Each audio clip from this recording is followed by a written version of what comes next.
नमस्कार। आस्था भारत की सनातन संस्कृति का केंद्र बिंदु रहा है। हमें अपनी प्राण, अपनी ऊर्जा धर्म से प्राप्त होती है और उस धर्म के लिए जब जान देने की बारी आए तो राजस्थान के भारत के रणबांकुरों ने कभी देर नहीं की। ऐसी ही एक कहानी लेकर आज मैं आपके सामने प्रस्तुत हूँ। ये कहानी है छापोली के ठाकुर सुजान सिंह शेखावत की। सुजान सिंह शेखावत की नई नवेली शादी हुई थी और बारात वापस लौट रही थी। क्योंकि उस दिनों साधन नहीं होते थे तो रास्ते में बारात रुककर विश्राम कर रही थी। इतनी देर में कुछ गवाले उनके पास आते हैं और बताते हैं कि औरंगजेब की फौजें दहलीज पर आ गई हैं और मंदिर को तोड़ने का प्रयास किया जा रहा है। जब सुजान सिंह शेखावत को ये बात पता चलती है तो वो खड़े होते हैं कि उनके रहते उनके मंदिर की तरफ कोई आंख उठा के कैसे दे सकता है। उनके परिवार के बुजुर्ग उनको समझाते हैं कि अभी तो तुम्हारे कंकर कांडे भी नहीं खुले हैं, अभी तो शादी की रस्में भी पूरी नहीं हुई हैं, तूने नव नवेली दुल्हन का मुख तक नहीं देखा है, तो अभी तुम चलो, ये मामला यहाँ की रियासत का है, वो इससे सुलट लेंगे।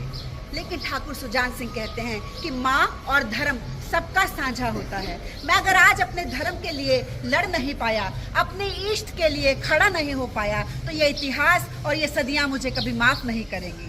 वो चलते हैं और कहते हैं कि मैं तो मुकाबला करूंगा, चाहे अकेले ही सही। आप में से कोई साथ देना चाहो तो दे सकते हैं, नहीं तो मैं अकेला जाऊंगा। उनकी ये हुंकार सुनकर उनके 50 बाराती उनके साथ चलते हैं और जब वो चलते हैं तो अपनी नवविवाहिता पत्नी की डोली की तरफ देखते हैं। उसमें से एक हाथ निकलकर बाहर आता है, जैसे कहता है अलविदा प्रिय, अब नहीं तो फिर कभी और मिलेंगे। और उसके बाद सुजान सिंह शेखावत पहुंचते हैं खंडेला के मंदिर और उस मंदिर में उनको देखते देखते उनके साथ 300 लोग जुड़ जाते हैं।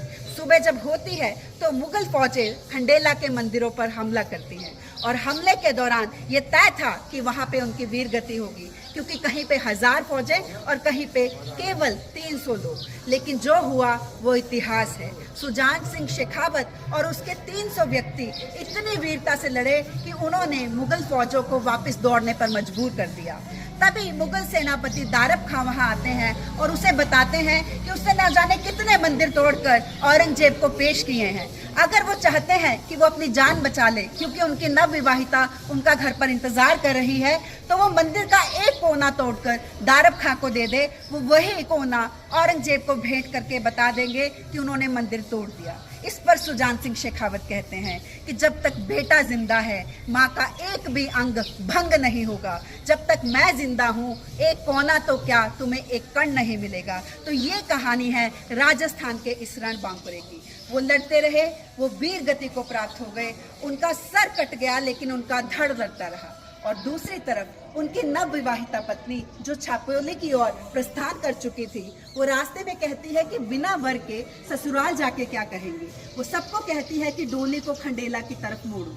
उनका साहस देखकर पूरी की पूरी बारात जो डोली के साथ जा रही थी वो वापस से पलटती है और खंडेला पहुंचती है और रास्ते में वो देखती है कि एक घोड़े पर सुजान सिंह शेखावत का धड़ आ रहा है।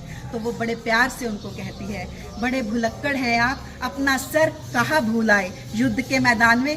कोई बात नहीं, अब बैकुंठ धाम में आपसे मुलाकात होगी। और वो वहीं उन्हीं के साथ सती हो जाती है। ये बात है आज की युवा पीढ़ी की प्रेरणा के लिए, जहाँ पे लव मैरिज करने के बाद भी हम अपने लोगों को नीले ड्रमों में भर के देखने की घटनाएं देख रहे हैं। और एक वो दुल्हन जिसने अपने पति का मुख तक नहीं देखा था, लेकिन अपनी आस्था, अपने विश्वास के साथ उनके साथ सती हो जाती है। तो ये प्रेरणादायक है। मैं सती को किसी तरह से इंडोर्स नहीं करती, लेकिन बात आस्था की है, बात विश्वास की है, बात समर्पण की है।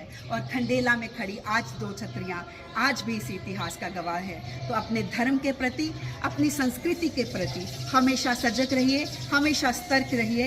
यही मेरी आपसे मंगल कामना है। जय हिंद, जय भारत, जय राजस्थान।